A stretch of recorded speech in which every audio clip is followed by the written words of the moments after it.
Welcome sa Tagalog Manhwa Recap. At dumating na nga ang araw ng pag-alis nila Jin sa base ng Cloud Dragon Secure Delivery Service. Formal na ngang nagpaalam si Jin sa magpinsan. Sinabi niya sa magpinsan na salamat daw sa lahat, pangangalagaan daw niya ang ibinigay nilang regalo.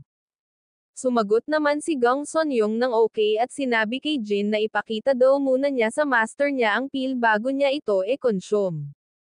At gamitin niya raw ito ng maayos. At sumang-ayon naman si Jin dito.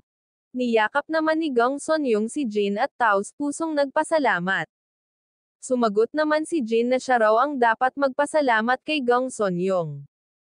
At nakalimutan niya raw itong banggitin kanina ngunit congratulations raw sa pagiging Grandmaster nito. Makikita namang nag-aantay si Yoho at ang iba pa malapit sa bagon. Samantala, nagpasalamat naman ang leader sa kabutihan raw ng Puting Dragon. Sumagot naman ang Puting Dragon na ikinagagalak niya raw ito. At ikinagagalak niya raw ang kanilang pagkakaibigan. Ilang sandali pa ay sumakay na sila sa bagon. At makikitang ang bagon ay papaalis na. Makikita naman si Jin na kumakaway sa bintana ng bagon. Malugod naman itong pinagmasdan ng leader at napasabi sa kanyang isip na tama lang daw na ang isang phoenix ay palakihin ng isa ring phoenix. Masayang kumaway si Jin kay Gong Sonyong at ganun din naman si Gong Sonyong kay Jin. Napasabi naman si Gong Sonyong sa kanyang sarili na hindi na raw siya makapaghintay na dumating ang araw na makita niyang lumipad ang batang phoenix na iyon sa kalangitan. At tuluyan na ngang umalis ang sinasakyang bagon ni Jin at ng Puting Dragon. At makalipas ang ilang buwan, lumipat ang eksena sa headquarters ng Puting Dragon.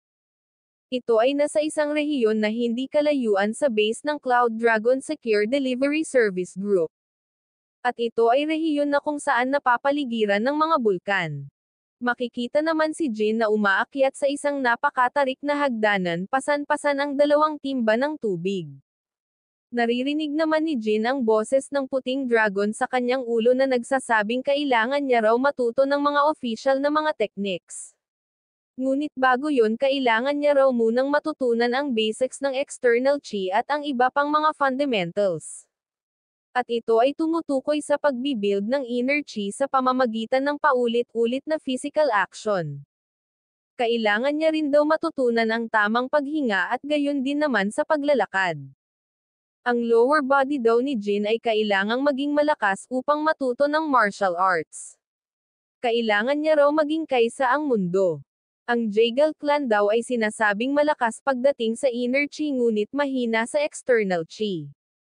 Ito ay ang physical na aspeto. Dahil ang Jaegal clan daw ay naging arrogante sa pag-aakalang madali lang nilang mao-oppress ang external chi sa pamamagitan ng kanilang malakas na inner chi. Kaya naman daw si Jin ngayon ay matututo sa ibang paraan. Bibigyan niya raw muna si Jin ng isang bowl. Isang malaki at matatag na bowl na hindi matitibag. Ilang sandali pa ay narrating na ni Jin ang tuktok at napahiga ito sa pagod. Lumapit naman sa kanya ang Puting Dragon at sinabing mukhang handa na raw si Jin sa susunod na stage ng training nito sa kanyang inner chi. Nagulat naman si Jin at tinanong ang Puting Dragon kung seryoso raw ba ito. Sumagot naman ang Puting Dragon na simula raw bukas ay 4 na timba na raw ang kanyang dadalhin na siya namang ikinagulantang ni Jin. Nagsalita naman ang Puting Dragon at sinabing nag-o-overreact daw si Jin. Sinabi naman ni Jin sa kanyang isip na gaya raw ng lagi wala rong awa ang Puting Dragon sa kabila ng malaanghel nitong pagmumukha, maging ngayon o kahit nung unang araw niya dito. Ilang buwan bago ang kasalukuyan, makikitang pumunta sila Jin sa isang lugar. Sinabi ng Puting Dragon kay Jin na ang lugar na ito raw ay kanyang garden at clinic. Na siya namang ikinamangha ni Jin. Dinagdag pa ng Puting Dragon na kalaunan daw ito ay tinawag na White Dragon's Medical Court.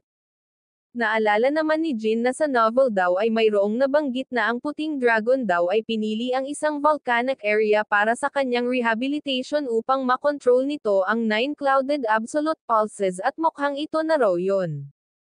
Nasabi naman ni Jin sa Puting Dragon na napakalaki raw ng lugar na ito. Ito raw ba ay dahil sa marami silang pasyente? Sumagot naman ang puting dragon ng of course. Hindi man daw siya kumuha ng disciple noon kahit papaano kilala naman daw siya bilang isang doktor. At sinabi kay Jin na papasok na raw sila dahil kailangan pa nilang mag-unpack. Napasabi naman si Jin sa kanyang isipan na napakagara daw ng interior ng establishmentong ito. Nasabi rin niya na ang base ng Cloud Dragon Secure Delivery Service Group di hamak na mas marangya ngunit ang lugar daw na ito ay hindi nalalayo. Ilang sandali pa ay may natanggap si Yuho na sulat mula sa messenger birds na ibinigay ng kanilang kasamahan at sinabihan ito kung na-organize na raw ba nito ang sulat. Nagulat naman si Jin nang marinig ang terminong messenger birds. Ilang sandali pa ay nanlaki ang mata ni Jin at siya ay namangha nang makita ang paparating na mga ibon na may tangan na sulat. Napasabi si Jin na mukhang ito raw ang tinatawag nila na messenger birds na madalas niyang mabasa. Ang mga ibon na ito ay itini-train upang mag-deliver ng mga sulat at iba pang uri ng mails. Ito raw ay sadyang nakamamanghang pagmasdan ng personal. Nagsalita naman ang kasamahan at sinabi kay General Yuho na ang messenger birds daw na mula sa Sura Clan at Blue Dragon Clan ay sunod-sunod na dumarating. Lumalabas raw na marami ang naging casualty sa naganap na labanan ng dalawang clan na ito. Sumagot naman si Yuho na mukhang ilang araw nang hindi raw maganda ang ugnayan ng dalawang clan na ito, hindi raw ito maganda. Nagtaka naman si Jin sa kanyang narinig. At nagtanong naman ang puting dragon kung ano raw ba ang nilalaman ng sulat. Lumingon naman si Yuho at sinabing ang dalawang clan daw ay nagre-request ng physical examination at tinanong ang puting dragon kung aaprobahan niya raw ba ito. Sumagot naman ang puting dragon na basahin daw muna nila ang mga medical charts ng mga respective doctors ng dalawang clan. At kinuha na nga ng puting dragon ang sulat at binasa ito. Ilang sandali pa ay sinabi ng puting dragon na ang young master daw ng Sura Clan ay nagsasuffer sa sugat nito mula sa pagkakasaksak ngunit malapit na raw itong gumaling. Ngunit ang problema ay ang princess ng Blue Dragon Clan.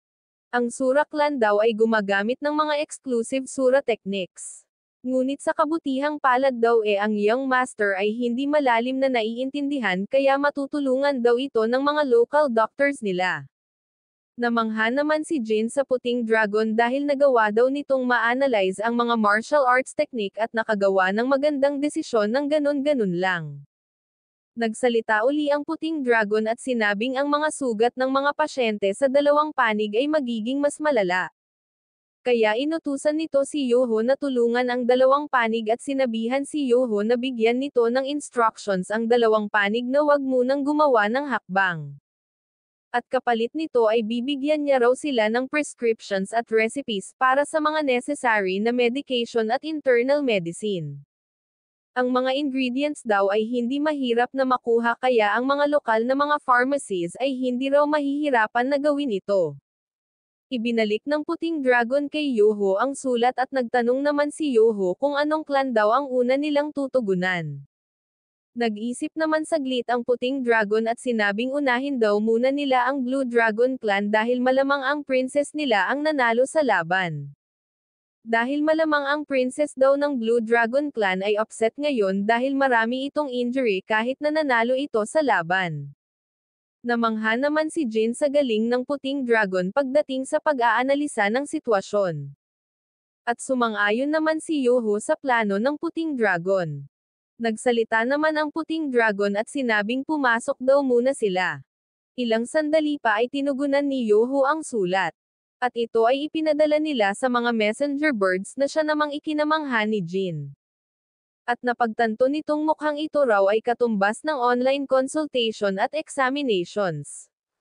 At mukhang ito naman daw ay normal dahil ayon daw sa novel, ang puting dragon ay isa sa 3 mga heavenly doctors.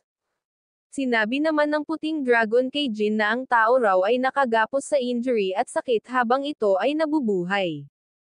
At mas malapa raw ito para sa mga martial artists na ang trabaho ay nahaharap sa kamatayan sa kanilang laban araw-araw. At sa tuwing sila ay nangangailangan ng treatment, sila ay nakagapos upang maghanap ng klinik ng isang doktor. Kung kaya naman ang pag-gather ng mga impormasyon sa bawat klinik ng rehiyon ay mahalaga. At inimbita ng puting dragon si Jin na pumasok sa kanyang silid. Ilang sandali pa ay nagulat si Jin. Dahil ang silid daw ng puting dragon ay astig ngunit ito raw ay napaka-ordinaryo. At sinabihan ng puting dragon si Jin na umupo at gawin daw nitong comfortably ang sarili niya. Napasabi naman si Jin na ang heater daw ay nasa gitna. Madalas niya raw itong makita sa mga Chinese drama. Tiningnan naman ni Jin ang ibang parte ng silid at napasabing ito raw ay napaka-minimalistic. Wala raw itong mga unnecessary na mga furniture. Nagsalita naman ang puting dragon at sinabing marami rong kaalaman at mga impormasyon ang umiikot sa loob ng clinical room ngunit sa bandang huli ang tungkol sa medisina raw ang pinakamahiwaga. Katulad daw ng martial arts technique ito raw ay lihim at pili lang ang mga taong tinuturuan nito. At sinabi rin ng puting dragon kay Jin na hindi raw nito pwedeng ituro lang ng basta-basta kay Jin ang mga medical procedures. Dahil daw sa isang rason na noon pa man ay umiiral na. Mayroon dong organisasyon ang mga doktor na katulad din sa mga clans ng mga martial artists. At ito ay tinatawag na medical court. Ito raw ay clan ng mga doktor. Ganoon ba sagot naman ni Jin? Dinagdag pa ng puting dragon na mayroon dong mga ilang factions na nasa ilalim ng medical court at ito raw ay karaniwang tinatawag na clinical rooms. At ang clinical rooms daw ng Gangho ay nakasentro sa medical court. Napangiti naman ng pilit si Jin at napasabi sa kanyang isip na nabasa niya na raw ito. Dinagdag pa ng puting dragon na responsibilidad raw ng medical court na magpadala ng mga doktor sa mga clinical rooms kapag nangyaring magkaroon ng sigalot sa pagitan ng mga clans. Napasabi naman si Jin sa kanyang isip na hindi niya raw ito naisip nung huli silang nag-usap ng kanyang master ngunit kailangan daw nilang kumuha ng boiler sa bahay. Patuloy namang nagsalita ang puting dragon at sinabi na mayroon dong mga specialized na mga doktor na nagsasagawa ng professional research. Samantalang nag-iisip naman si Jin kung paano ere-renovate ang klinik ng puting dragon. Mahalaga raw na mapainit niya ang mga sahig at kailangan mayroon daw siyang gawin tungkol sa bintana. Naiintindihan niya raw na ginawa itong bukas ng puting dragon upang maiwasan ang carbon monoxide poisoning ngunit isa rong kalabisan kung hayaan itong bukas sa gitna ng winter. Habang patuloy pa rin sa pagsasalita ang puting dragon at sinabing mayroon daw mga practitioners na bumabalik upang mag-take over sa business. Ilang sandali pa ay napansin ng puting dragon na malalim ang iniisip ni Jin. Samantalang si Jin ay nag-iisip pa rin kung paano niya ma-renovate ang klinik. Sinabi nitong marami raw talagang kailangang gawin. Hindi maaaring maglagay sila ng heated stone floors ngayon dahil magiging malaki raw ang pagpapagawa rito. Sa ngayon, ang kailangan daw talaga nila ay isang furnace at ganun din naman ang mga glass windows para sa magandang daylighting. Magiging maganda raw kung magkakaroon ng heat exchange para sa magandang circulation. Samantala, makikita namang patuloy pa ring nakatitig ang puting dragon kay Jin. Ilang sandali pa ay sinigawan nito si Jin at sinabing ay hindi raw pala ito nakikinig na siya namang ikinagulantang ni Jin. Dali-dali namang humingi ng tawad si Jin at sinabing siya raw ay nawala. Sumagot naman ang puting dragon ng nangyari na daw yon at tinanong niya si Jin kung maaari niya raw bang malaman kung ano raw ba ang iniisip nito. Napaisip naman saglit si Jin kung sasabihin niya raw ba ito. Ilang sandali pa ay napagtanto niya na syempre kailangan niya raw itong sabihin dahil ito ang pasyente. Sinabi naman ni Jin sa puting dragon na siya raw ay nag-iisip ng mga paraan kung paano may improve ang environment para sa puting dragon. Isang environment daw na akma sa recovery nito. Na siya namang ikinagulat ng puting dragon. Nagpatuloy naman sa pagsasalita si Jin at sinabing ang 9 clouded absolute pulses daw ay isang innate constitution ng katawan kung saan ang pulso ay regular na nababarahan ng chi. Tama raw ba ito sambit ni Jin sa puting dragon? Sumagot naman ang puting dragon na tama raw ito. Nagpatuloy naman sa pagsasalita si Jin at sinabing gayunpaman, kahit na tinatawag daw ito na clouded chi ang ibig sabihin lang naman daw nito nawawala daw ang init ng katawan at ito ay napalitan ng panlalamig. At ang simple raw na pagpapainit ng katawan ay makakatulong upang matanggal ang complications at mga sintomas ng 9 clouded absolute pulses. Napaisip naman saglit ang puting dragon at sinabing gaya raw ng sinabi ni Jin, ganito rin daw ang iniisip niya noon, ngunit ganun pa man, ito raw ay isang napakatalinong observation mula kay Jin. Isang tunay na kakaibang pananaw, ngunit ano naman daw kung ganoon, tanong ng puting dragon. Sumagot naman si Jin na una, ang problema ay ang silid na ito. Kung patuloy raw na mananatili rito ang puting dragon, ang kondisyon daw nito ay mas lalong lalala. Nagulat naman ang puting dragon nang marinig ito. At nagtanong ang puting dragon kay Jin kung ano raw ba ang maaari nilang gawin tungkol rito. Napaisip naman si Jin at sinabing wala rong profession na mas malala pa sa environment ng isang doktor. At hindi lang daw yon. Ang doktor daw ay kailangang maging maingat pagdating sa hygiene at sanitation. Dahil ang secondary infection ay isa sa mga pangunahing rason upang kumalat ang sakit. Ito raw ay common sense na sa modern world, ngunit hindi raw dito sa era na ito. Nagsalita si Jin at sinabi sa puting dragon na magmula daw rito ang aasikasuhin daw nila ay ang construction ng realm at hindi ang medisina. Ang mundo ng mga plasterers, hindi ng mga doktor. Dinagdag naman ni Jin na ang dalawang nabanggit niya ay kailangan ng mga pasyente. Hindi raw ba ito sumasang-ayon, tanong ni Jin sa puting dragon. Ngunit hindi nakasagot ang puting dragon. Nagpatuloy sa pagsasalita si Jin at sinabing una sa lahat ang silid na ito ay lubhang napakalamig. Ang nag-iisang heater daw na nandito ay hindi sapat upang mapainit ang buong silid. Sumagot naman ang puting dragon na kung ganoon kailangan daw ba nilang dagdagan ang mga heater. Sumagot naman si Jin na ang pagdagdag daw ng mga heater ay makakapagdulot ng biglaang kamatayan. Hindi man daw nila alam kung ano ang magiging sanhi nito, ngunit ayon daw sa diagnosis, ang sintomas nito ay halos katulad lang sa pagkalunod. Ito raw ay magkatulad, ngunit kung magiging specific daw siya, ang dahilan daw ay ang tinatawag na carbon monoxide poisoning. Napatanong naman ang doktor kung ano raw ba ito. Sumagot naman si Jin na tayo raw ay humihinga sa hangin, ngunit specifically tayo ay humihinga ng oxygen. At kapag nagsusunog daw tayo ng bagay katulad na lang ng ginagawa ng heater, ito raw ay gumagawa ng carbon monoxide imbes na oxygen. At pag naparami daw ang paglanghap nito, naputol naman ang pagsasalita ni Jin dahil biglang nagsalita ang puting dragon at dinagtungan ang sinabi niya, at sinabi nito na ikaw ay malulunod sa pamamagitan ng paghinga, imbes na sa tubig. Na siya namang ikinagulat ni Jin. Napaisip naman si Jin na mukhang ang genius ay genius talaga sa bandang huli.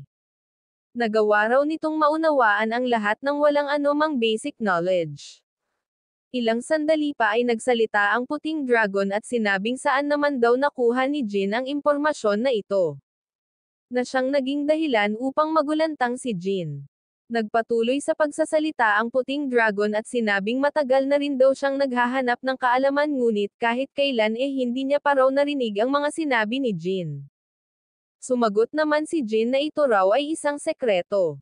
Napatahimik naman saglit ang puting dragon. At sinabing ito raw ba ay isang sekreto na hindi niya pwedeng sabihin kahit na sa kanyang master.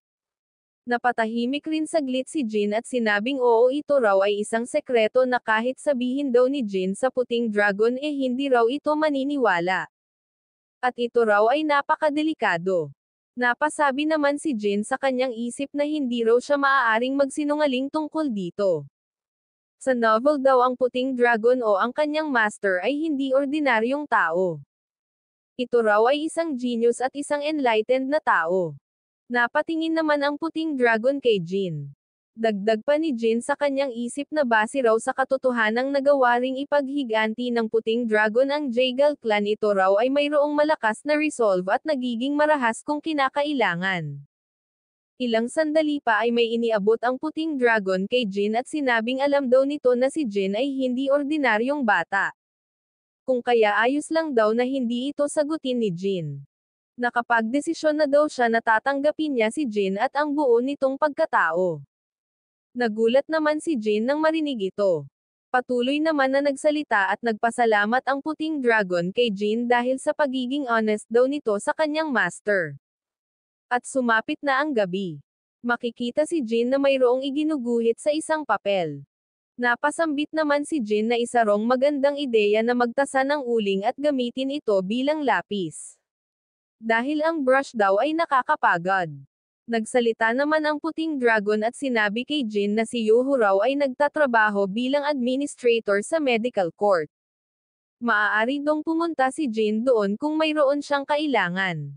Ngunit hindi ito narinig ni Jin at nagpatuloy lang sa kanyang ginagawa at napasabi sa kanyang isip na ito na raw ang panahon niya upang magpakitang gilas. Gagawin niya raw ang Korean-style heated stone floors. Sino raw ba ang mag-aakala na magagamit niya raw pala yung matagal niya nang pinapanood noon na mga documentaries? Yung documentaries tungkol sa stone construction at history ng furnace. Kailangan niya raw ba itong ipagpatuloy?